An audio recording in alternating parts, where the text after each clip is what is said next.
Beskrivelse af konsekvenserne efter terrorangrebene i Syrien og Irak. Hver dag bliver der begået terrorangreb i Syrien og Irak. Landene er lige nu i borgerkrig, og Islamisk Stat har overtaget store landområder i begge lande.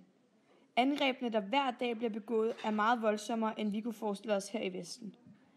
Disse angreb hører man ofte om i fjernsynet, radioen og på de sociale medier.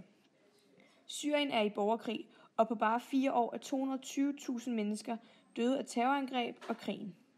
Disse forfærdeligheder påvirker om noget Danmark.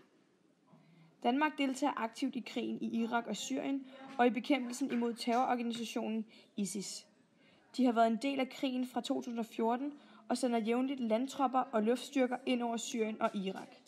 Blandt andet har Danmark sendt 7 F-16 bombefly ind over Irak, og bomberne er rettet mod styrker, våben eller bygninger. Nogle af flyene har også fokus på overvågning af fjenden og indsamlinger til efterretningstjeneste. Også mange af Danmarks ressourcer går til militærtræning og rådgivning af irakiske og kurdiske sikkerhedsstyrker. 120 mænd blev sendt til Irak for at træne soldater dernede. Men der er mange delte meninger om, hvor meget Danmark skal deltage i krigen mod Islamisk Stat.